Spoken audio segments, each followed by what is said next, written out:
Before there was earth, sky, sun, or moon, there was only the endless void. Norse storytellers called it Ginnungagap, the yawning nothing, a chasm so vast that it had no top or bottom, no side or boundary. It was silence and potential, emptiness pregnant with creation. To the north of this great void lay the realm of ice and mist, Niflheim, a land of piercing cold where glaciers and poisonous rivers curled out from the wellspring Hvergelmir. From its depths, 12 rivers called the Elivaga surged forth, carrying frozen venom and shards of frost into Ginnungagap. To the south of the void burned Muspelheim, a world of flame, fire giants, and unbearable heat, ruled by the blazing figure Surt, whose flaming sword lit up the nothingness. Between these two extremes of fire and ice, Ginnungagap was stirred. The heat of Muspelheim met the rime of Niflheim, and where frost met sparks, from the melting ice a giant took shape, Ymir, the progenitor of the race of frost giants, the Jutnar. He was not created by design or choice, but came into being as a natural consequence of frost thawing and dripping in the void.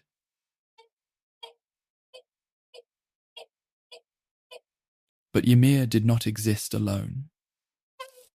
From the same melting rime emerged a great cow, Orthumbla, who nourished Ymir with her abundant milk. She licked the salty ice blocks that surrounded her, and as she did so, something extraordinary occurred. From her licking emerged the form of another being, Buri, tall and strong, the first of the gods. Buri's son, Bor, would marry Bestla, a giantess, and together they would produce 3 sons who would forever change the cosmos: Odin, Vili, and Ve. Meanwhile, Ymir himself gave rise to life in strange ways. As he slept, the sweat of his body produced more beings, male and female giants, who would multiply and fill the world. From one of his legs came a son, from the other a daughter, and from beneath his arms other children were born. Ymir, though massive and powerful, carried within him the seeds of conflict, for his offspring were giants, beings of chaos and untamed force, destined to clash with the gods to come. The 3 brothers, Odin, Vili, and Ve, grew in strength and wisdom, inheriting not just the vitality of their father Bor, but also the divine spark of creation. They looked upon Ymir and saw not a progenitor to revere, but a being whose body was the key to shaping the cosmos. To them, Ymir embodied chaos and danger. His descendants multiplied endlessly, threatening any order that might arise. And so, the gods conspired to slay him. The killing of Ymir was the first great act of divine will in Norse mythology, an echoing deed that turned raw potential into structured reality. The brothers struck Ymir down, and the giant fell. From his blood poured such a torrent that it drowned nearly all of his children, the frost giants, save for a single couple who managed to escape in a wooden chest. From them, the Jotnar would survive to haunt the gods in ages to come. But from Ymir's body itself, the brothers crafted the world. His flesh became the earth, his bones the mountains, his blood the seas, lakes, and rivers. His hair was turned into trees, his skull the dome of the sky. His brains, scattered across the heavens, formed the drifting clouds. From his eyebrows the gods fashioned Midgard, the realm of humans, a fortified enclosure meant to protect mankind from the encroaching giants. The sparks from Muspelheim were gathered and set into the dome of the sky, becoming the stars that gleam at night.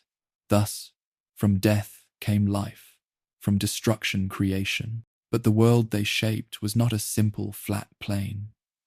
It was arranged in a cosmic structure of 9 worlds, all linked by a great ash tree, Yggdrasil. At its highest branches stretched Asgard, the home of the Aesir gods. Nearby were Vanaheim, land of the Vanir gods, and Alfheim, the realm of the light elves.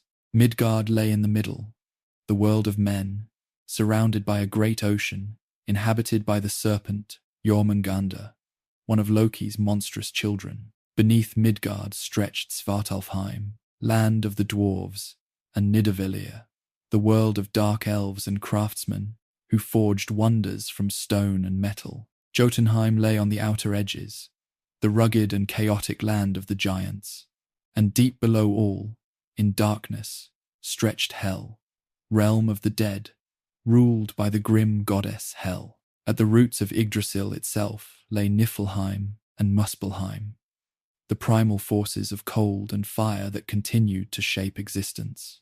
Yggdrasil, the world tree, held this cosmos together. Its branches touched the heavens, its roots delved into the underworld, and through it flowed the essence of life. 3 roots anchored it, one in Asgard, tended by the 3 Norns at the well of Urd, who wove the fate of gods and men alike, one in Jotunheim, beside the well of Mimir, whose waters granted wisdom, and one in Niflheim, near Hvergelmir, where the dragon Nidhogger gnawed endlessly, trying to undo creation itself. Yggdrasil was alive with creatures. An eagle perched high in its branches.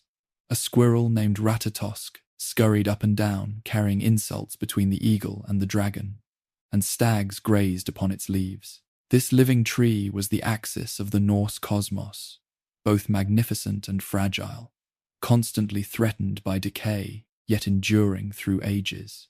Once the world had been shaped, Odin and his brothers turned their attention to its inhabitants.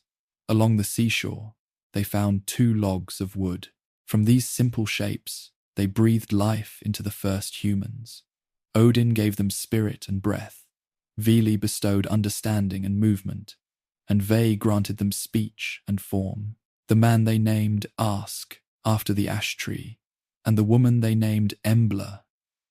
These 2 became the ancestors of all humankind, placed in Midgard under the gods' protection. To shield humanity from the giants, the gods built mighty defenses, encircling Midgard with Ymir's eyebrows, creating a boundary between chaos and order. As humanity grew, the gods also established their own home in Asgard, a fortified realm above Midgard, linked to the human world by the shimmering rainbow bridge, Bifrost. Built from fire, water, and air, Bifrost glowed red and blue and green, arching across the sky. Heimdall, the ever-watchful guardian, with eyes that could see for hundreds of miles and ears sharp enough to hear grass grow, was set to guard this bridge against intrusion, for the giants remained a constant threat. Meanwhile, the dwarves, born from the maggots that swarmed Ymir's corpse and gifted with cunning craft by the gods, began to forge wonders. They were given Svartalfheim as their realm, and in their forges they created weapons and treasures that would shape destiny itself. Mjolnir, Thor's hammer, Gungnir, Odin's spear, and Draupnir, the golden ring that dripped wealth. The gods relied on their craftsmanship, though they often despised the dwarves' cunning and trickery. The early cosmos was not peaceful. The Jotnar, surviving descendants of Ymir, continued to threaten the fragile order the gods had created. Though often portrayed as monstrous, they were also complex beings, some wise, some beautiful, some terrifying, and many would intermarry with the gods, blurring the line between divine and giant. From these unions came figures of great power, some allies, some enemies. Even Odin himself descended from a giantess mother, Bestla, and would sire children with giantesses in turn. Conflict and kinship existed side by side, creating a mythology in which chaos was never fully banished, only held at bay. The gods themselves, though mighty, were not immortal in the same sense as other mythic beings. They could be wounded, they could suffer, and one day they were fated to die at Ragnarok, the final destruction. This knowledge infused their actions with urgency. They sought wisdom, strength, and tools to delay the inevitable. Odin, in particular, became obsessed with knowledge, sacrifice, and power. He would later hang himself on Yggdrasil for 9 nights to gain the wisdom of the runes, and he would sacrifice an eye at Mimir's well for deeper sight. But even in these earliest days, his character was forming.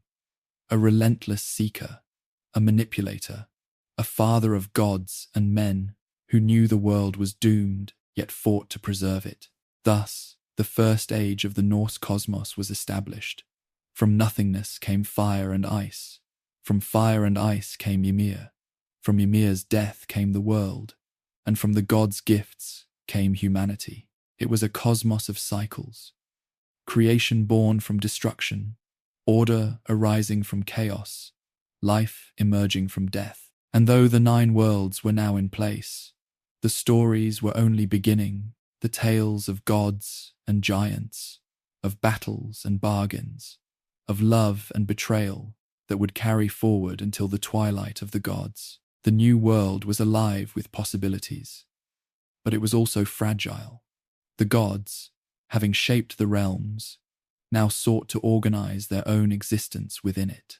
They raised their halls in Asgard, each god claiming a dwelling that reflected their nature. Odin, the eldest of the brothers and the most restless in spirit, became chief among them, establishing his great hall, Valaskjalf, from whose high throne he could look out over all the worlds. There he sat in thought, one eye always fixed on the horizon of fate, already pondering questions of destiny, even as the cosmos was still young. The brothers did not rule alone. The pantheon of gods, later called the Aesir, began to take shape as children were born and families formed. Among the earliest was Thor, son of Odin, and Jord, the earth goddess. From his first days, Thor embodied strength and vitality, his laughter booming across Asgard like thunder. Though still a youth, he would grow to be the defender of gods and men alike, armed with his mighty hammer, Mjolnir, forged in the deep halls of the dwarves. Another son of Odin was Balder, bright and pure, beloved by all who saw him, radiating beauty and innocence in contrast to the darker forebodings of his father. But Odin was not only a father, he was a seeker. Stories tell of his unquenchable hunger for wisdom, a hunger that would drive him to acts of great sacrifice. Even in this early age, Odin sensed that the world was bound by fate, woven into the fabric of Yggdrasil by the Norns. At the base of the great tree, the Norns, 3 mysterious women named Urd, Verdandi, and Skuld, tended the well and carved destiny into the roots. Urd embodied what had been, Verdandi what was, and Skuld what was yet to come. They watered the tree with sacred waters, ensuring its survival, but they also shaped the path of gods and men alike. Odin, recognizing their power, often traveled to their well to consult them, though their answers were never direct. They spoke in riddles, warning him that all things had their appointed time, even the reign of the gods. The giants, meanwhile, had not been banished entirely by Ymir's death. Survivors had fled into Jotunheim, a rugged and chaotic land of icy peaks and deep forests, and from there they watched with suspicion as the gods built order in Midgard and Asgard. The gods and giants were bound together by blood. Bestla, Odin's mother, had been one of them, and yet they were destined to oppose each other.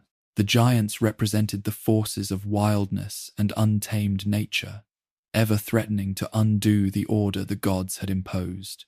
And yet, paradoxically, the gods relied on them too, for many of their marriages and alliances would tie them to giant kind. This tension, a mixture of kinship and conflict, would define much of Norse mythology. The dwarves in Svartalfheim continued their work in the dark caverns, hammering metal into treasures. From their forges came items of incredible power, each tied to the fate of the gods.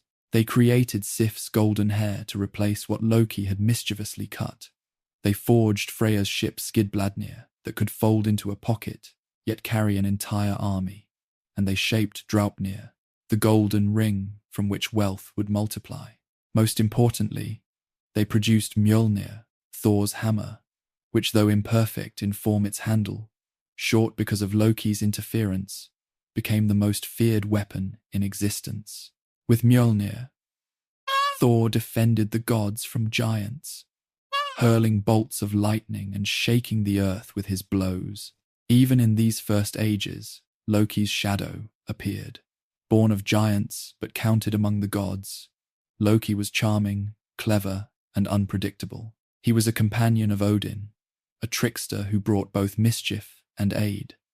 At times he was indispensable, finding solutions through cunning when strength alone could not prevail. At other times he was dangerous, his schemes threatening to bring ruin. In these early tales, Loki's duality was clear.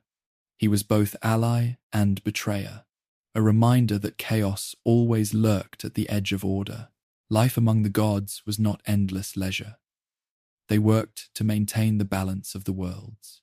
The Aesir established laws and customs, deciding how humans would honor them, what sacrifices were required, and how justice was to be upheld.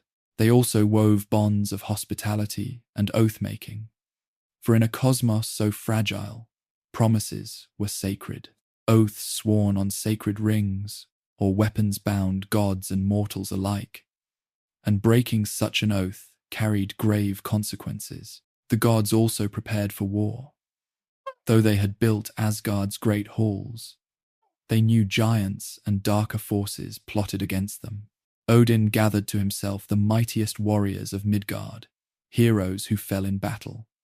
He sent the Valkyries, shining maidens on horseback, to carry these slain to Valhalla, his great hall. There they feasted by day and fought by night, preparing for the final battle of Ragnarok. This was no idle fancy. Odin knew that the fate of the gods was sealed, and he sought to delay or prepare for the inevitable by gathering the strongest of mankind's warriors. In Midgard, humans began to flourish. The first communities formed, hunting, farming, and building homes beneath the sky. They looked up to Asgard with awe, sensing the divine order above. To them, the gods were both protectors and demanding masters. Sacrifices were made to ensure fertility, health, and victory in war. Animals, food, and sometimes even humans were offered at sacred groves, lakes, or temples, given in exchange for divine favor. For the Norse, the gods were not distant. They were present in storms, in crops, in the hazards of the sea, in every unpredictable turn of life. The cosmos, though shaped, was filled with dangers. Beneath Yggdrasil, Nidhugger gnawed endlessly at the tree's roots, seeking to weaken it. Frost giants launched raids against Midgard, testing the gods' defenses. Monsters too began to appear, born of strange unions and the dark edges of creation. Serpents coiled in deep waters. Wolves prowled at the edge of forests, and shadows whispered of greater threats yet to come. The gods responded with vigilance, but they also recognized that danger was part of existence. Unlike other mythologies where gods banish evil to distant realms, in Norse myth, chaos was woven into the fabric of reality, an ever-present force that could never be erased, only held in check. One of the most profound elements of this early age was the acceptance of fate. Even Odin, all-wise, could not escape the knowledge that Ragnarok was coming. The Norns had woven it into the roots of Yggdrasil. The gods would fight the giants, and many would fall. Thor would slay the serpent Jormungandr, but die from its poison. Odin would be devoured by Fenrir, the great wolf. Loki would stand against his kin. The world itself would burn and sink beneath the sea, only to rise anew. This looming destiny did not lead the gods to despair, but to action. They lived fully, they fought bravely, they sought wisdom and glory, even knowing the end. This gave Norse mythology its unique tone. Tragic, yet defiant. Melancholy, yet vibrant. As the First Age drew on, The gods continued to weave connections across the worlds. They traveled to Jotunheim, sometimes to fight, sometimes to woo. From such journeys came further stories. Thor, crossing rivers to duel giants. Odin, bargaining with Mimir for wisdom. Freya, falling in love with the giantess Gertha. These tales blurred the line between enemy and kin, showing that even in opposition there was attraction, exchange, and transformation. The gods did not stand apart from the giants. They were entangled with them in a cosmic dance of rivalry and dependence. Meanwhile, Yggdrasil stood tall, sustaining all. Each day the Norns carved new lines of fate, pouring water and clay on its roots. Each day Ratatosk carried insults between the eagle above and Nidhogger below, a reminder that even in the structure of the cosmos, discord persisted. The stag that grazed its leaves shed antlers that became rivers, its body feeding the endless cycles of life.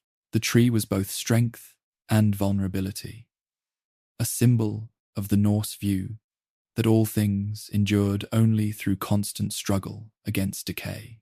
This was the world of the first gods, a cosmos raw and perilous, filled with beauty and threat. It was not a golden paradise, but a precarious order carved from chaos, always at risk of falling back into it. The stories of this age were not just explanations of how the world came to be. They were reflections of the Norse understanding of life itself, harsh, unpredictable, yet meaningful when met with courage.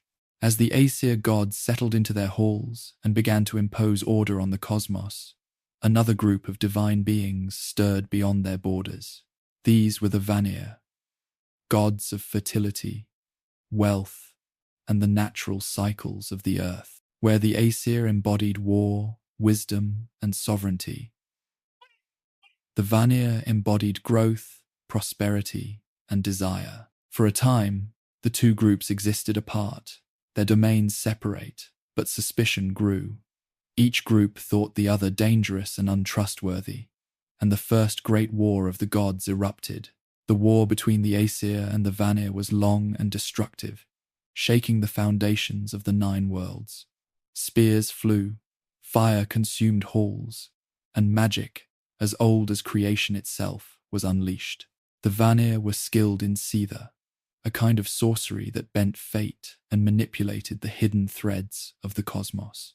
This power terrified the Aesir, who considered it unmanly and dangerous, but they could not deny its potency in battle. The Aesir, for their part, wielded unmatched strength, discipline, and cunning strategy. Neither side could gain a decisive advantage, and the war dragged on, threatening to undo all the fragile order the gods had established. At last, wisdom prevailed. Realizing that neither could truly conquer the other, the Aesir and Vanir agreed to make peace. To seal their truce, they exchanged hostages, a symbolic act that ensured the mingling of their powers. Njord, the god of the sea and prosperity, and his children Freya and Freya came to live in Asgard among the Aesir.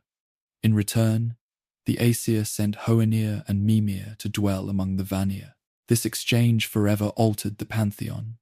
Njord brought with him the wealth of the seas, Freya brought fertility and peace, and Freya brought beauty, passion, and mastery of Seither. Freya herself taught Odin the secrets of this magic, knowledge that both enriched and troubled him, for it required the breaking of traditional boundaries between masculine and feminine roles. Through this union, the Norse cosmos grew richer. The gods were no longer divided into two hostile camps, but blended into a single, complex family. Yet memories of the war lingered, reminding all that peace was born of struggle, and harmony always carried the echo of past conflict. In this way, the Aesir-Vanir War mirrored the larger structure of Norse mythology itself. Order and chaos, fire and ice, fertility and destruction, forever in tension, never resolved, always circling each other. With the Vanir now part of Asgard, the world took on fuller form. Freya became a beloved god of prosperity, granting bountiful harvests and peace to humankind. Freya, radiant and powerful, presided over love, fertility, and also death. For half of those who died in battle came not to Odin's Valhalla, but to her hall, Folkvanga. This duality, love and death, beauty and battle, made her one of the most complex and revered figures in Norse myth. Njord, lord of the seas and winds, ensured safe passage for sailors and abundant fish for coastal peoples. Together with the Aesir, they completed the divine order, a pantheon as diverse and contradictory as the world itself. The gods also continued to shape their realms. Halls rose across Asgard, each a monument to its owner's nature. Thor built Bilskirnir in the land of Thrudvang, the largest of all halls, with 540 rooms. Freya's hall, Sessrumnir, was vast and welcoming, a place where fallen warriors gathered under her care. Odin's Valhalla gleamed with shields for shingles and spears for rafters, a hall that rang with the clamour of eternal feasting and training for Ragnarok. Each hall told a story of its master, and together they formed the beating heart of divine life. Beneath all this splendour, however, the knowledge of fate continued to haunt the gods. Odin often returned to the well of Mimir, seeking ever more wisdom. Mimir's head, preserved after he was slain in the Aesir-Vanir war, still whispered secrets to Odin from the waters. To gain access to this wisdom, Odin had given one of his eyes, leaving him with a single piercing gaze that saw both the visible world and the shadow of what was to come. This sacrifice was not regret, but necessity. Knowledge, no matter the cost, was worth more than sight.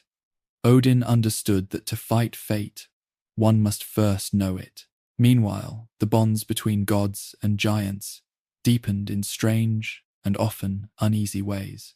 Many gods took giantesses as lovers or wives, producing children who straddled the line between enemy and ally. These unions reflected the truth that even in conflict, the gods and giants were inextricably linked. Without giants, there would be no gods, for Odin himself had giant blood, and the very world had been born from Ymir. Yet with each union came risk, for from giants also came monsters. Wolves, serpents, and chaotic beings crept into the story, reminders that the balance between order and chaos was always fragile. For humankind, life in Midgard blossomed under divine influence. The people built homes, raised animals, ploughed fields, and sailed rivers and seas. They lived hard lives, threatened by winter, storms, and enemies. But they found meaning in sacrifice and ritual. They worshipped the gods with offerings of grain, mead, and animals, sometimes even human lives, given in sacred groves and by holy waters. They looked to the skies and saw the rainbow bridge, imagining the halls of Asgard beyond. They feared giants but trusted in Thor's hammer, which was often carved into amulets for protection. For them, the gods were not distant abstractions, but living presences woven into every turn of fortune. As the first age of the world drew on, the cosmos felt complete. The 9 worlds stood firm, Yggdrasil's branches stretched high, and the pantheon of gods was whole. The Aesir and Vanir were united. Humanity was thriving in Midgard, and the bonds between realms had been established. Yet beneath the surface, the seeds of doom were already sown. Nidhöggr still gnawed at the roots of Yggdrasil. The giants still plotted in Jotunheim. Loki still whispered schemes, his charm masking the chaos he would one day unleash. And the Norns still carved their runes of destiny, unyielding and certain, marking the day when the twilight of the gods would come. This was the foundation of Norse mythology, a world born of extremes, shaped by conflict, sustained by fragile balance. It was not paradise, nor was it hell. It was something in between, something more human, beautiful, harsh, tragic, and resilient. It was a world where even gods walked toward their fated end, and where meaning was found not in escaping doom, but in facing it with courage. The first age of Norse myth, with its creation stories, wars, and unifications, set the stage for all the sagas that would follow. From here would come the adventures of Thor, the tricks of Loki, the sorrows of Balder, and the final fire of Ragnarok. But all of that was yet to come. For now, the world tree still stood tall, the gods still feasted in their halls, and humanity still looked up in awe, their lives woven into the grand tapestry of the 9 worlds. In the young days of the cosmos, when Yggdrasil's branches were still green with the freshness of creation, the gods of Asgard settled into the rhythm of their lives. They were not all-powerful, nor were they immune to strife, but they embodied the forces of existence: sovereignty, war, fertility, wisdom, and fate. Their world was alive with activity, each hall a center of stories, and each god a symbol of human struggle magnified to divine proportions. Thor, son of Odin and Jord, was already a towering presence in Asgard. Red-bearded, broad-shouldered, and fierce, he was less cunning than his father, but unmatched in raw strength. His hammer, Mjolnir, never far from his grasp, was both weapon and sacred tool. With it, Thor defended Midgard against the ceaseless incursions of giants, smashing skulls and sending thunder rolling across the sky. He was a friend of humankind, their protector, and they honored him with amulets, sacrifices, and prayers for good harvests and safety in storms. His hall, Bilskirnir, stood in Thrudvang, vast and filled with the echoes of feasting and laughter. Thor was not subtle, but he was beloved, for his straightforward courage reflected the virtues most valued by the Norse: strength, loyalty, and the will to fight against overwhelming odds. Yet Asgard was not a place of brute force alone. Odin presided from Valaskjalf, his silver-roofed hall, where his throne Hidskjalf allowed him to gaze across all 9 worlds. He was the god of kingship and wisdom, a seeker who bartered parts of himself for knowledge. Already he had given an eye at Mimir's well to drink from its wisdom, and already he hungered for the runes, the symbols of magic and fate that would one day come to him through sacrifice upon Yggdrasil. Odin's character was woven with contradictions. He was noble and inspiring, yet also ruthless and manipulative. He fathered warriors and poets, guided kings, and sent heroes to their deaths, all in service of preparing for the final battle he knew must come. His wolves, Jerry and Freki, sat at his feet, while his ravens, Hugin and Munin, flew across the world, bringing him knowledge. Each day he worried that Munin, memory, might not return, for what is wisdom without memory to bind it? Among the gods of Asgard, Balder shone brightest. Fair of face, pure in spirit, he embodied beauty, justice, and innocence. All things loved him: gods, men, even nature itself. He was so beloved that Frigg, his mother, extracted oaths from every creature and object in the world never to harm him. Yet even Baldur's story, still in its early whispers, carried a shadow, for fate had not promised him eternal joy. His presence reminded all that in Norse myth, even the most perfect could not escape doom. Beside these figures stood Loki, whose place among the gods was never secure, yet always vital. Born of giants, he was welcomed into Asgard through his charm and cleverness. He could change shape, shift moods, and find solutions where brute strength or solemn wisdom failed. He tricked the dwarves into forging Mjolnir. He devised schemes to save the gods from traps of their own making, and he brought laughter to their feasts. Yet Loki's mischief was a double-edged sword. He cut Sif's golden hair, bringing shame upon Thor's wife, though he later made amends by securing a replacement of spun gold from dwarven smiths. He stirred quarrels, played pranks, and sowed discord, even as he solved problems. The gods tolerated him, even relied upon him, for his cunning often averted disaster. But beneath the laughter lurked danger. Loki's blood was tied to chaos, and though he was not yet their enemy, the time would come when his tricks would cross the line into betrayal. The Vanir, too, were present in Asgard, their exchange after the war binding the pantheon into one. Njord, lord of the seas and winds, brought wealth from the waves. He was invoked by sailors, fishermen, and traders, for he ensured safe journeys and bountiful catches. His children, Freya and Freyja, added fertility, love, and magic to the divine order. Freya's presence ensured peace and prosperity. He was honored with offerings for good harvests, for he controlled the sun, the rain, and the growth of crops. Freyja, radiant and fierce, embodied love and desire, but also war and death. She wept golden tears for her missing husband Other, and half of all warriors slain in battle came not to Odin, but to her hall, Folkvanga.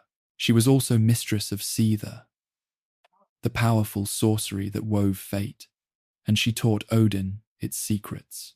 Through her, the Aesir gained a magic that was both feared and revered. Daily life among the gods was a mirror of human existence magnified. They feasted in great halls, hunted across the worlds, and quarreled among themselves. They held councils to decide matters of war and fate, and they travelled to Midgard to intervene in human affairs. Their world was not static, it pulsed with motion, stories unfolding across Asgard, Midgard, and Jotunheim. At the root of all was Yggdrasil, the world tree, whose health determined the survival of all creation. Each morning, the gods gathered at the well of Erd, where they held court and judged disputes, their decisions rippling outward into the lives of mortals and giants alike. Humankind, meanwhile, looked to these gods with awe and devotion. Life in Midgard was harsh, marked by long winters, hunger, and violence, but also by community and resilience. The people saw in Thor's thunder the crash of his hammer against giants. They saw in Freya's sunshine the promise of fertile fields. They made sacrifices, animals, food, weapons, and sometimes even human lives to maintain the favor of the gods. Sacred groves and lakes became places of worship, where offerings were cast into the waters or hung from the trees.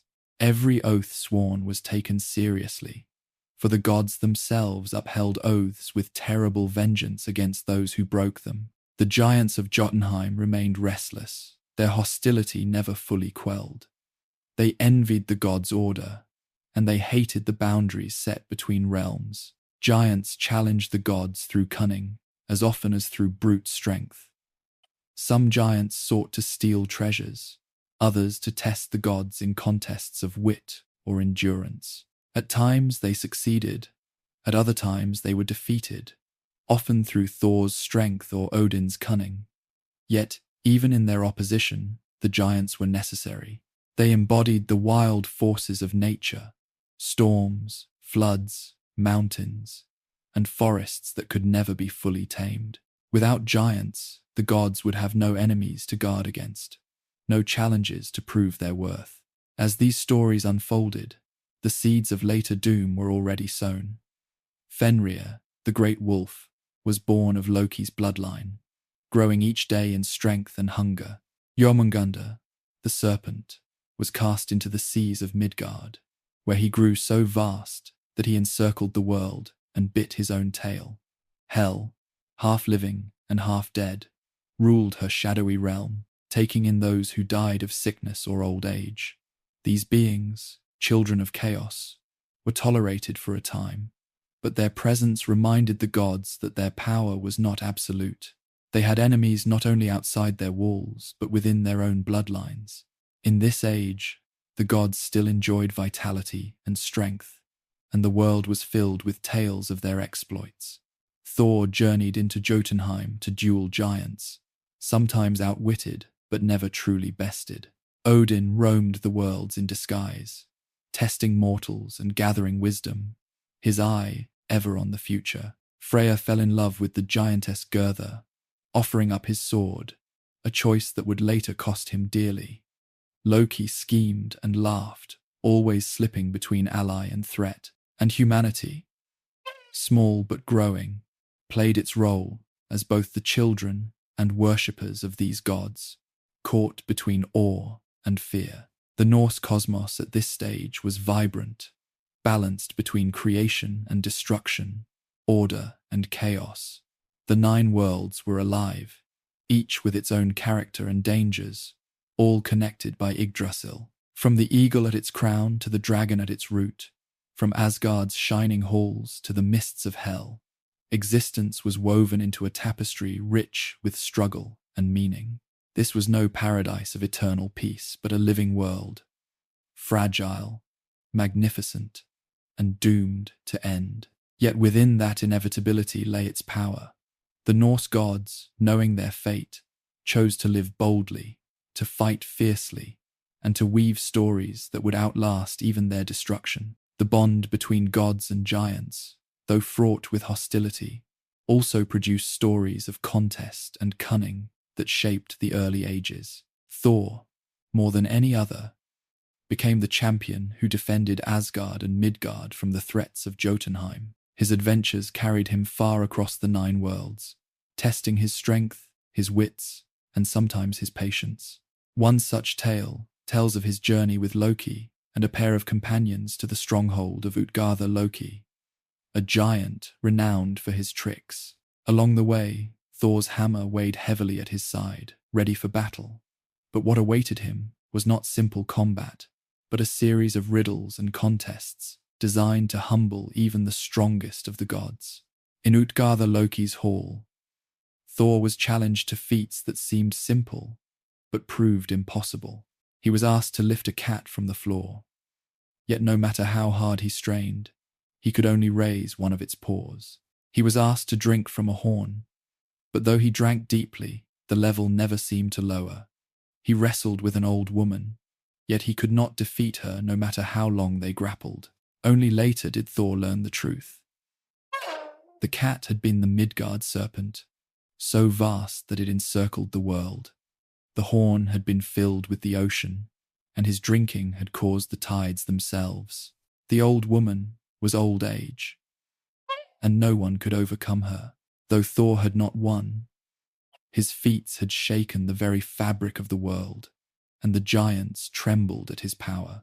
Even in defeat, Thor revealed the strength that made him both feared and beloved, a god who faced impossible odds and still left his mark. These stories showed the Norse people that strength alone could not always prevail, but courage and determination mattered, even in the face of certain failure.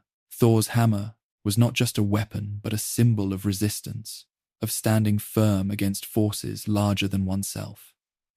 In Midgard, men and women wore amulets shaped like Mjolnir to call upon his protection. Farmers blessed their fields with its image. Warriors prayed for its power before battle, and families invoked it in ceremonies of marriage and birth. Thor was not distant. He was present in thunder's roar and lightning's flash, a reminder that the gods stood beside humankind in their struggles. Yet even as Thor defended the boundaries of Asgard, it was Loki who often found himself entangled in the deeper intrigues of gods and dwarves. His mischief could cause calamity, but his cleverness often repaired what he had broken.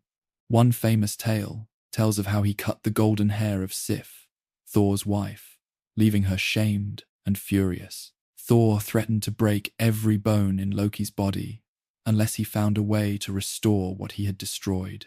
Loki, slippery and silver-tongued, journeyed to the dwarves of Svartalfheim and persuaded them to forge not only new hair of pure spun gold for Sif, but also treasures beyond compare. From their forges came the golden boar Gullinbursti, which could run across sky and sea, the ship Skithblathnir, which always had a fair wind and could be folded small enough to fit in a pocket, and Draupnir, the golden ring that dripped wealth every 9th night. From another group of smiths came the greatest treasures of all, Odin's spear, Gungnir, flawless and true, and Thor's hammer, Mjolnir. Though Loki schemed to sabotage the hammer, shortening its handle, it remained the most powerful weapon in existence, capable of leveling mountains and crushing giants. This tale, like many others, revealed Loki's paradoxical nature. Without his mischief, these treasures might never have existed, yet his malice always carried risk. The gods both cursed and relied upon him, seeing in him the dangerous reminder that chaos could never be banished, only negotiated with. To the Norse, Loki represented the unpredictability of life, the trickster who could ruin or redeem in equal measure.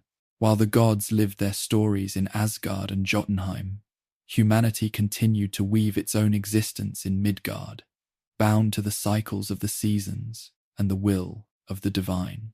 The people marked their year with festivals that honored the gods, blending gratitude, fear, and hope. At Yule, the depths of winter, fires were lit to banish darkness, and sacrifices were made for the return of the sun and the promise of spring. At the time of planting, offerings were given to Freya for fertility and good harvests. The blood of sacrificed animals poured onto the fields as a sacred gift to the earth. At midsummer, bonfires blazed, echoing Muspelheim's fire, and communities celebrated fertility, love, and the fleeting abundance of warmth. These rituals reflected the Norse understanding of life. Harsh winters could starve a family, storms could destroy ships, disease could sweep through villages, survival was uncertain, and the gods were seen as both protectors and demanding powers who required respect. Sacrifice was not mere ritual, it was exchange, a binding contract between human and divine. Just as the gods had sacrificed Ymir to create the world, mortals gave of their own to sustain the gods' favor. As these practices bound humans to the divine, the gods themselves continued to test the boundaries of fate. Odin's thirst for knowledge drove him to wander far, disguising himself as a traveler, a beggar, or a wise man. He sought wisdom wherever it could be found, in the halls of giants, in the whispers of the dead, in the runes carved into the fabric of Yggdrasil. His cunning often brought him victory, but his sacrifices revealed the price of knowledge. He gave his eye at Mimir's well, drinking deep of its wisdom. He would later hang himself on the world tree, pierced by his own spear, for 9 nights and days, to gain the runes, symbols that held the secrets of magic and fate. Odin's example showed the Norse people that knowledge came at cost, that wisdom demanded sacrifice, and that leadership required vision, even when it brought suffering. At Odin's side stood the Valkyries, maidens who chose the slain on the battlefield. With shining armor and flowing hair, they rode forth on winged steeds, gathering the bravest of warriors to Valhalla. There they trained and feasted, preparing for Ragnarok. Yet the Valkyries also carried the weight of fate, for they chose who would live and who would die, their choices guided by Odin's will, but shaped by destiny. To mortals, they embodied both fear and hope. Death in battle was not the end, but the beginning of glory, a passage into the halls of heroes. The growing number of stories from this age painted a cosmos alive with meaning. Every thunderstorm was Thor striking at giants, every raven's call a whisper of Odin's knowledge, every shifting shadow a reminder of Loki's tricks. The Norse world was not distant mythology but lived reality, where gods and humans existed in constant interaction. It was a world fragile yet enduring, tragic yet filled with vitality, and it was a world that prepared its people for the knowledge that even gods were bound by fate, and even the mightiest would one day fall. Thor's journeys into Jotunheim did not end with the illusions of Utgarda Loki. Again and again he tested his might against giants, for their realm remained an ever-present threat to the balance of the 9 worlds. One tale tells of how Thor and Loki travelled with a young servant to the hall of Hymir, a grim and ancient giant known for his strength. Hymir's hall was vast and cold, its walls lined with cauldrons and its hearth burning dimly. When Thor arrived, he demanded to join Hymir on his fishing boat, for he wished to test the seas and prove his might upon the waters. The next morning, Thor and Hymir rowed far from shore. The giant threw in his line and soon hauled up whales, but Thor sought greater prey. For bait, he had cut off the head of Hymir's prized ox. Fastening it to his hook, he cast it deep into the waves, and the ocean trembled. From the depths rose Jormungandr, the Midgard serpent, vast enough to circle the world and bite its tail.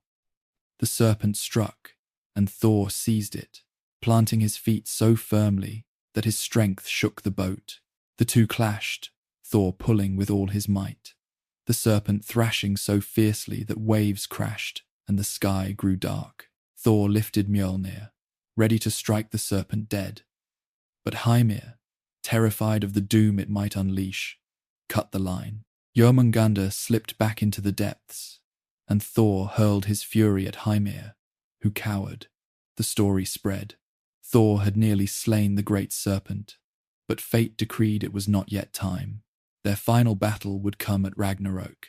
Thor's struggles reminded the Norse people that even the gods faced enemies they could not yet destroy.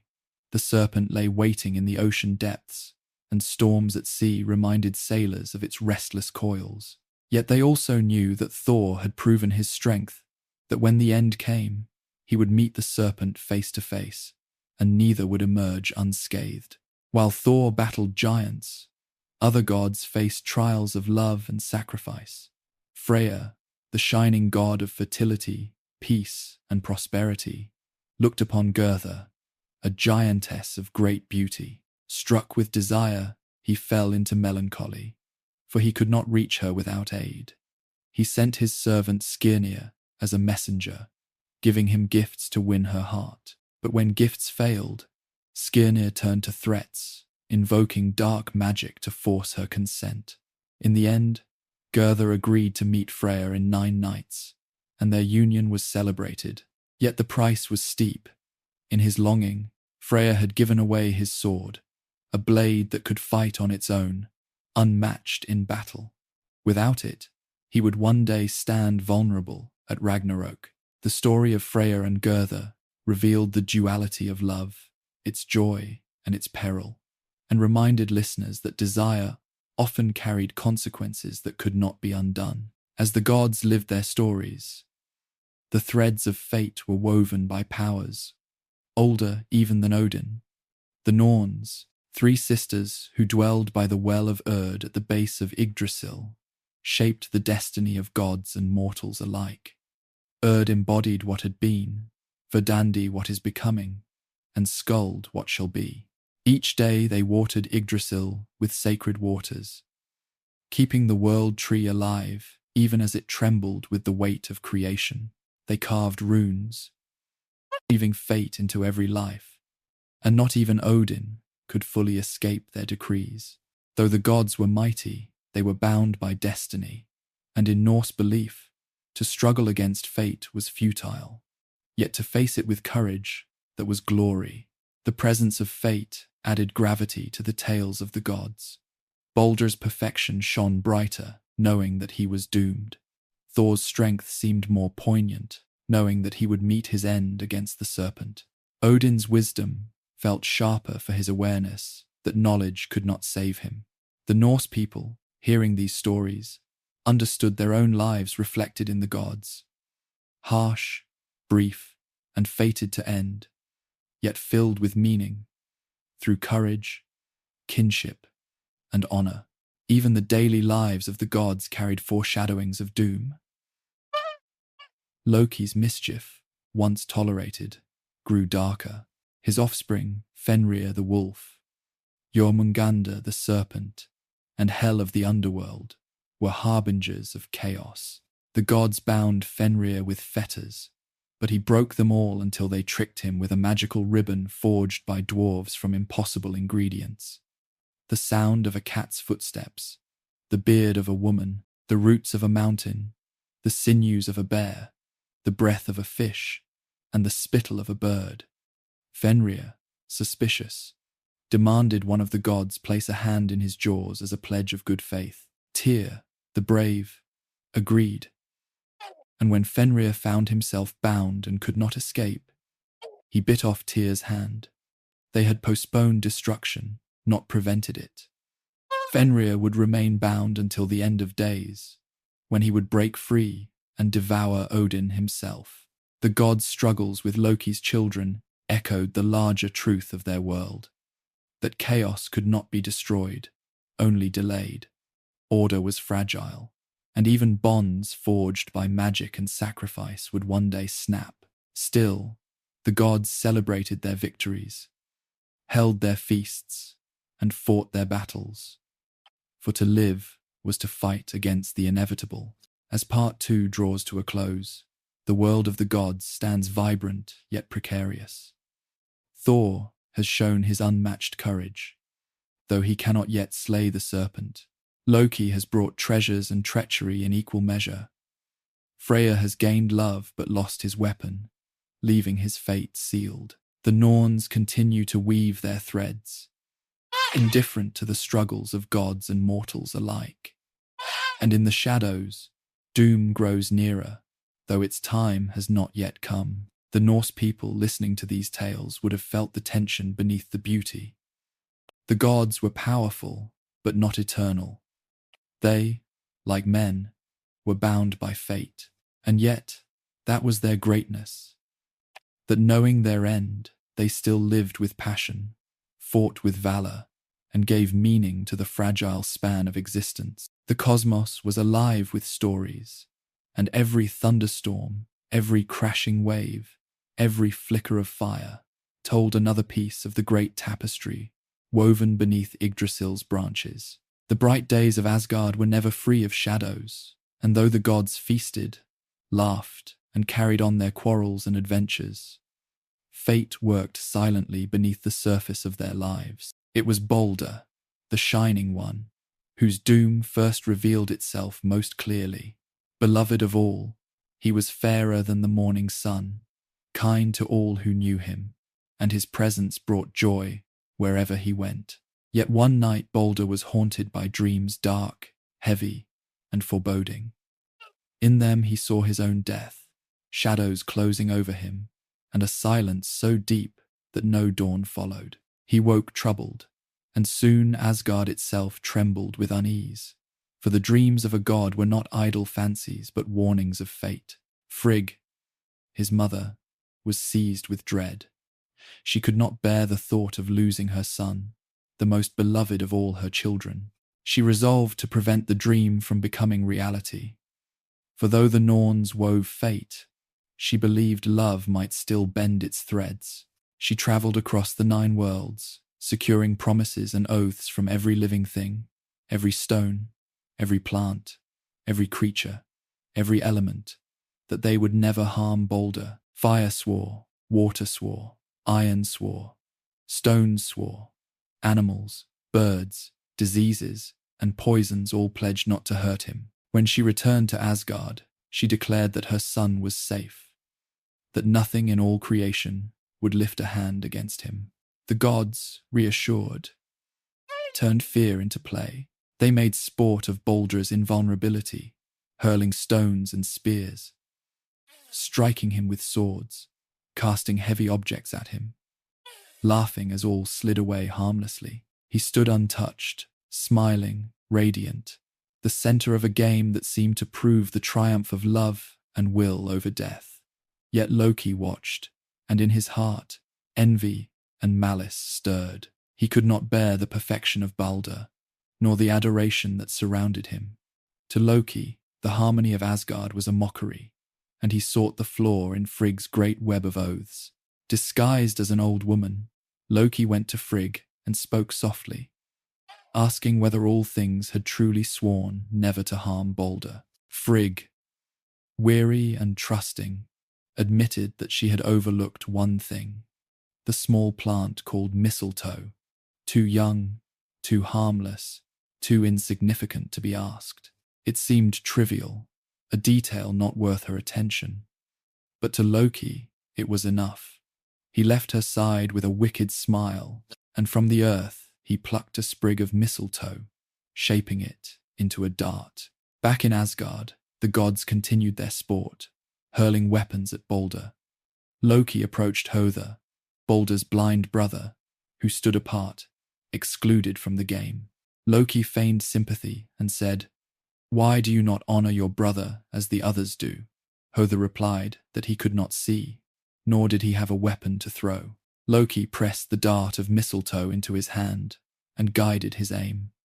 "I will help you," he said, "so that you may join the others in honoring Balder." Trusting, innocent, Hother threw. The dart flew straight and pierced Balder through. The laughter of the gods turned to silence. Balder fell, struck dead by the most fragile thing in creation. The radiance of Asgard dimmed, grief filling the air. No weapon had harmed him, no disease, no poison. But the overlooked mistletoe had struck him down, and the doom foreseen in his dreams had come to pass. The gods stood frozen, unable to act. Only after the shock passed did they turn their fury upon Loki. But by then he had slipped away, vanishing into the shadows. Frigg wept, her sorrow echoing through all the worlds. She begged someone to ride to Hel, to plead for Balder's release.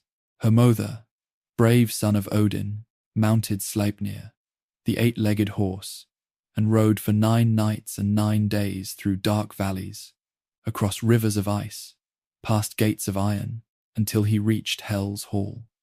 There sat Balder, pale yet unbroken, treated with honor by Hel, who ruled the dead. Hermother pleaded with her, offering ransom, promising that the gods would pay any price. Hel listened and gave her answer. If all things in the world, living and dead, would weep for Balder, then he might return to Asgard. If even one thing refused, he would remain with her forever. Hope flared. Messengers were sent across the 9 worlds, and all things wept. Stones wept, metals wept, trees dripped tears, animals wept, men and women wept. The world itself seemed to mourn Balder, as if creation could not bear to lose its brightest child. But when they came to a cave, they found an old giantess named Thok. She sat unmoved, and when asked to weep, she said coldly, "Let Hel hold what she has. I will not weep for Balder." The messengers departed in despair, for with that refusal, Hel's condition was unmet. Balder would remain in the realm of the dead until Ragnarok. Some said Thok was Loki in disguise, his malice ensuring that Balder would never return. The gods' grief deepened into rage. They turned their vengeance upon Loki, who had caused the death. But he fled, hiding in mountains and rivers, changing shape, seeking to escape. Eventually he was caught, and his punishment was terrible. They bound him with the entrails of his own son, transformed into iron chains. They placed a serpent above him, its venom dripping onto his face. His wife, Sigyn, caught the venom in a bowl, but when she turned to empty it, drops struck him, and his writhing shook the earth itself, causing earthquakes. There he remained, bound in agony, until the end of days, when his bonds would break and his fury would be unleashed. The death of Balder was more than the loss of a beloved god.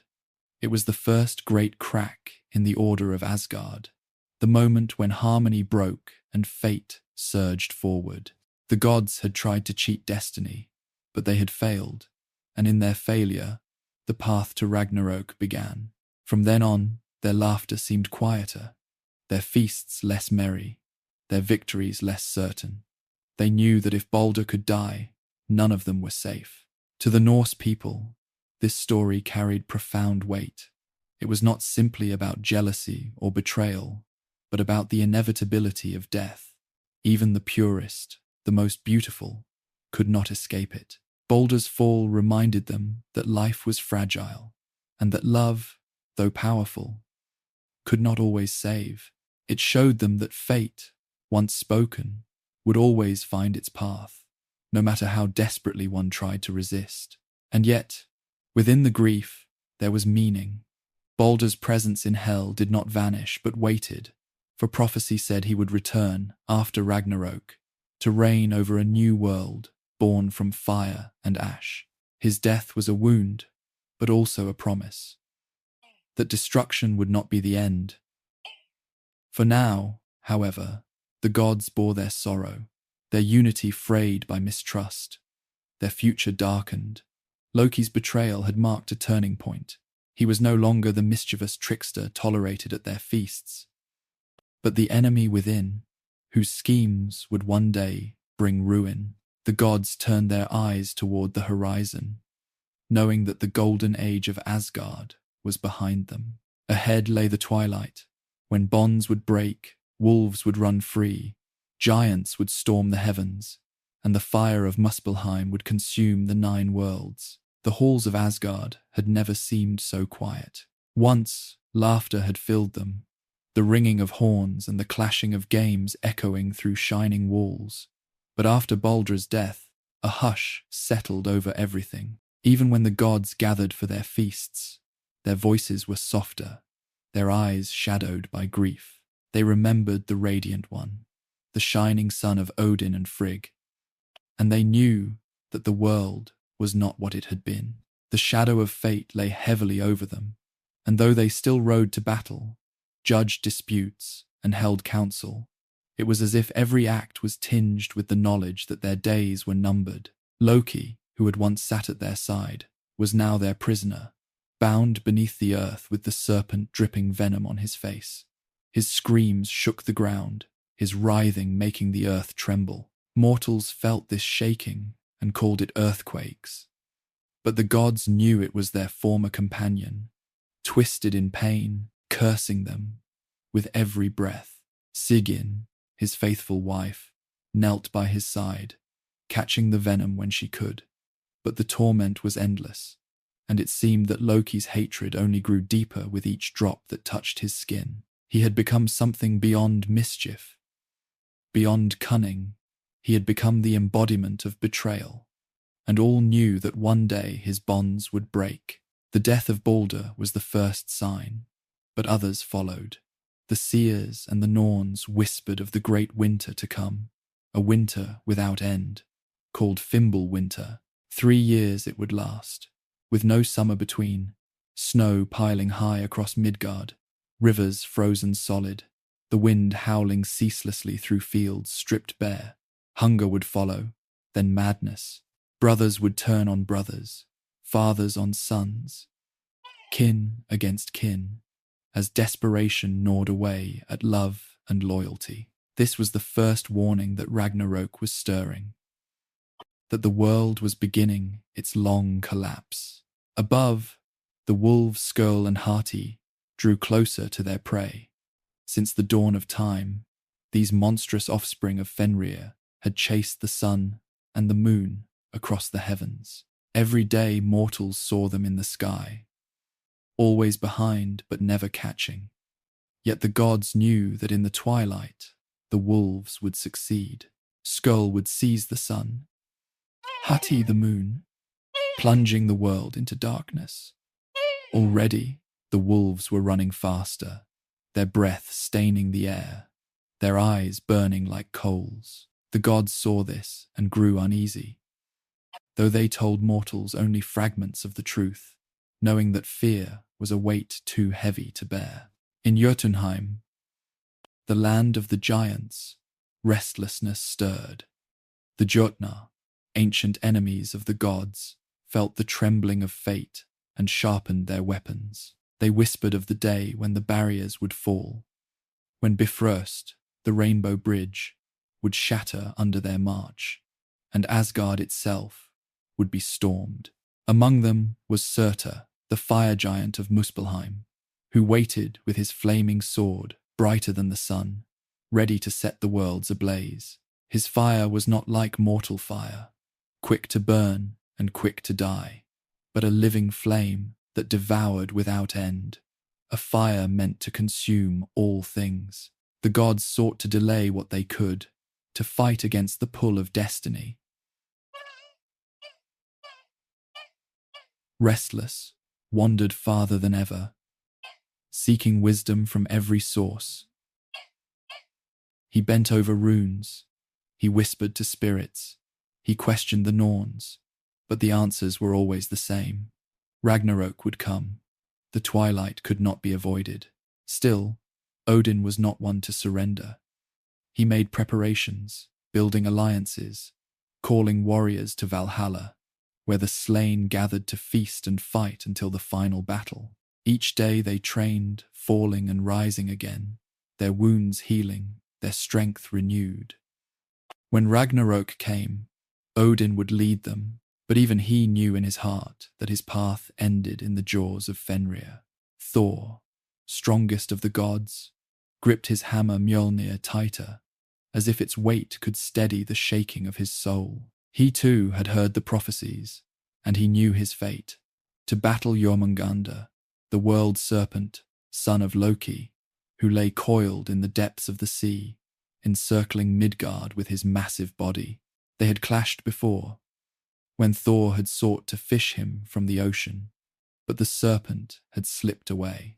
At Ragnarok they would meet again, and though Thor would slay the beast, its venom would kill him before he could take 9 steps. This knowledge weighed on him, yet he did not falter. He hunted giants as fiercely as ever, patrolled the borders of Asgard, and kept his hammer ready, determined that if fate decreed his end, he would meet it with thunder. Freya, the god of fertility and harvests, felt dread of his own, for he knew he would face Surtur, the fire giant, in the last battle.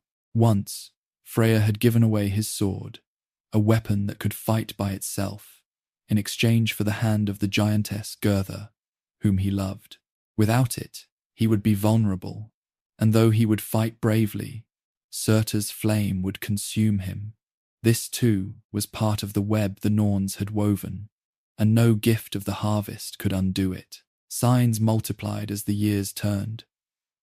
Strange omens appeared in the skies, stars vanishing without warning, blood staining the moon. In Midgard, men quarreled more fiercely, their wars spreading wider, their greed growing sharper. Kinslaying became common, loyalty a rare thing. The bonds of family frayed, mirroring the fraying bonds of the gods themselves. All across the 9 worlds, there was a sense of waiting, of something building. Even Yggdrasil, the great ash tree that bound all realms together, groaned beneath the weight of fate. Its branches trembled, its roots ached, and the creatures gnawing at it grew more restless. The serpent Nidhugger chewed ceaselessly at the roots, and though the tree stood tall, it seemed that its strength was waning. The gods gathered often now, not for feasting, but for counsel. Odin spoke of omens, Thor of vigilance, Freya of loss, Tyr of courage. Frigg sat silent, her grief for Balder still sharp, her eyes haunted. Heimdall, ever watchful, stood on the edge of Asgard, his horn, Gjallarhorn, at his side, waiting for the moment he would sound it to announce the final battle. The air of Asgard was thick with dread, and even the golden halls seemed less bright, their sheen dulled by the approach of the end.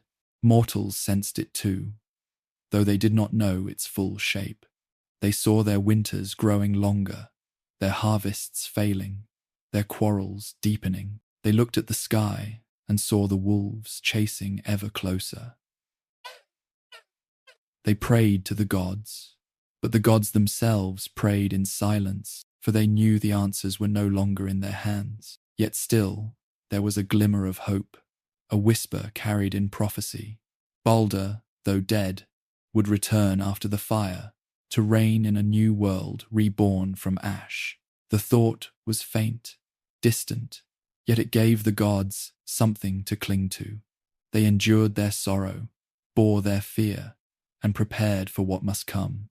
Each god knew their fate, and though they did not speak of it openly, it lay heavy in every glance they shared. The twilight of the gods was not sudden but creeping, a slow unraveling of order, a gathering of storms on the horizon. And as the 9 worlds turned toward their doom, the sound of Loki's tortured cries beneath the earth reminded them that betrayal still festered, waiting for the day when chains would break, when ships of dead men's nails would sail, when giants would march, and when the sky itself would split apart in fire. That day was not yet here, but it was coming. All could feel it. All could hear the rumble beneath their feet.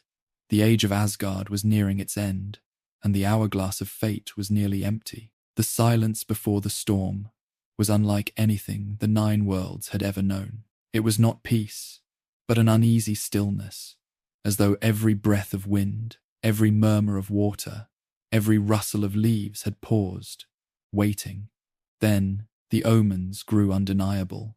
Fimbulwinter stretched its claws across Midgard. 3 endless years of snow and ice, each colder than the last.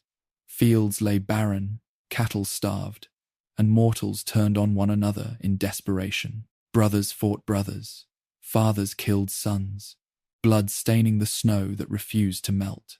Kinship and law crumbled, and humanity itself seemed to unravel. This was not merely winter, but the foretelling of the end. High above, the wolves, Skirl and Hati, finally closed their hunt. With a savage snap of jaws, one devoured the sun, plunging the skies into darkness, while the other seized the moon, leaving only shadows.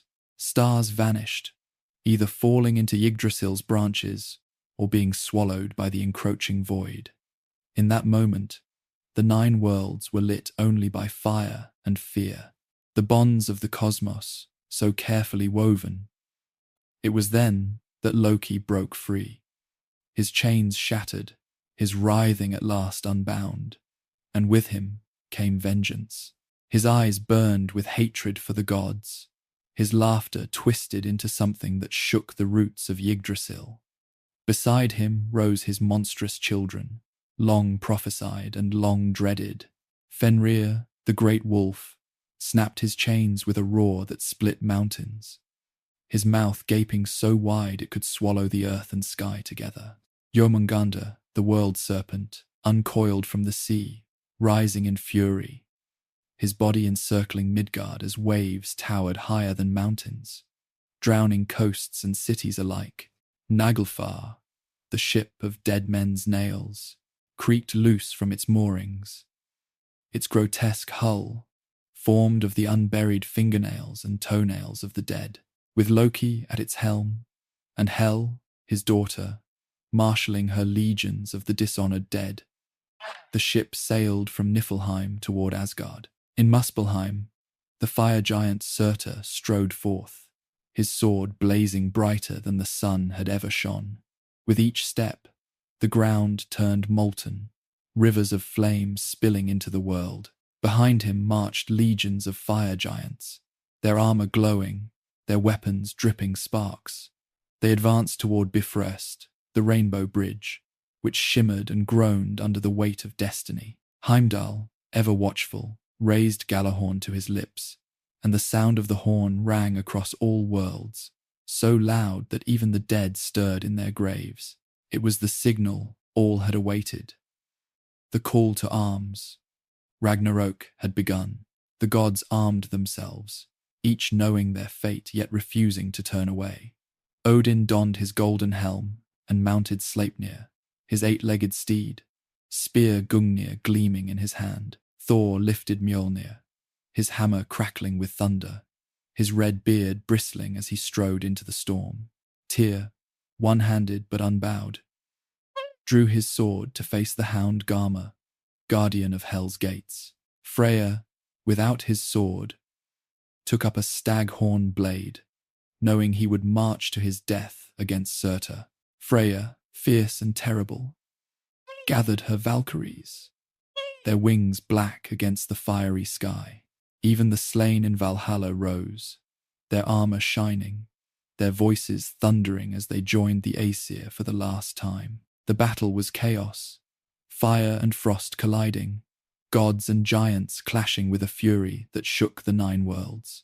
Odin hurled himself at Fenrir, but the wolf was unstoppable. Gungnir struck true, but the beast's hide turned it aside, and with a single snap of jaws, Fenrir swallowed the All-Father whole. Screams rose from Asgard, But there was no time for mourning. Vidar, Odin's silent son, leapt forward, his boot pressing on the wolf's jaw, tearing it apart with divine strength, avenging his father in a spray of blood. Thor found Jormungandr, and the clash of thunder and serpent shook sea and sky alike. Mjolnir cracked against scales thicker than stone, while venom poured from Jormungandr's fangs, poisoning the air, blackening the ground. At last, with one final blow, Thor smashed the serpent's skull, its coils writhing as waves consumed the earth. But the victory was bitter, for Thor staggered only 9 steps before the venom overwhelmed him, and he fell lifeless beside his foe. Tyr met Garma in a duel that echoed with savage growls and the clash of steel. Both wounded each other fatally, and when the dust cleared, god and beast lay dead together. Freyr faced Surtur, his antler blade flashing bravely.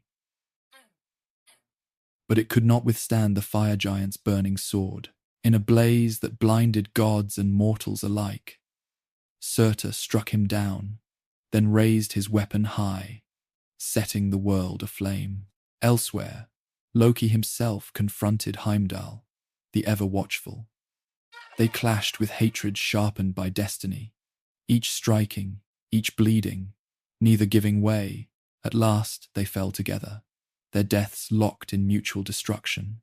Bifrost shattered under the weight of the armies, its rainbow fragments tumbling into Ginnungagap, the void from which all things had begun. Flames spread across Midgard, forests burning, seas boiling, mountains cracking. Yggdrasil groaned as its branches split, and at its roots, Nidhogger stirred, feasting on the remains of the dead.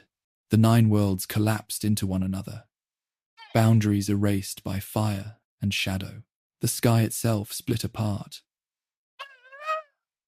and Surtur's fire swept across everything, consuming gods, giants, men, beasts, and earth alike. All creation was reduced to ash.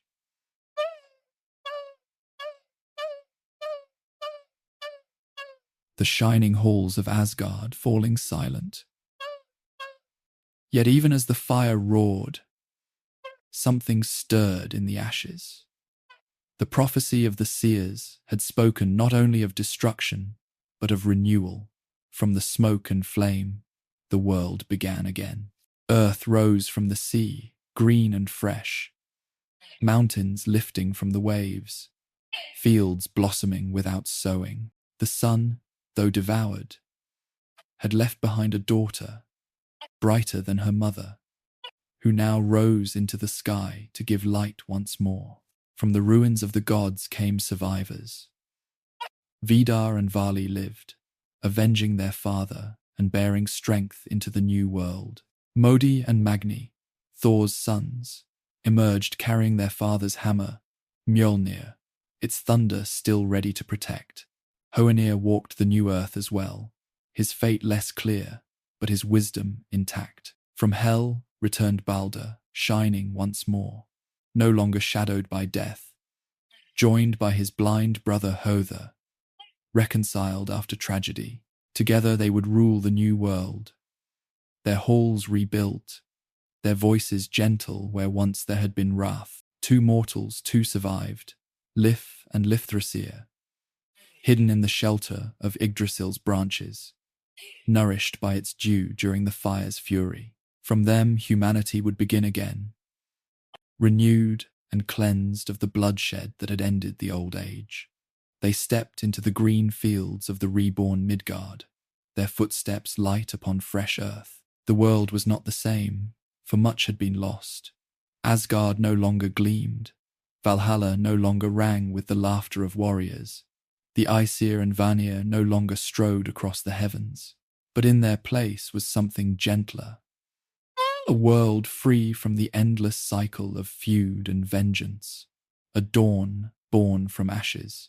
The stories of what had been lived on in whispers, carried by the survivors, by the trees, by the rivers that still flowed. And so, the tale of the Norse cosmos ended not in silence, but in renewal. Fire had devoured, ice had shattered, gods and giants had perished. Yet life endured. A new sun rose, Balder shone, the fields bloomed. The wheel of fate had turned, and though one age had ended, another began. Such was the promise hidden even in doom, that from the twilight of the gods, dawn would rise again.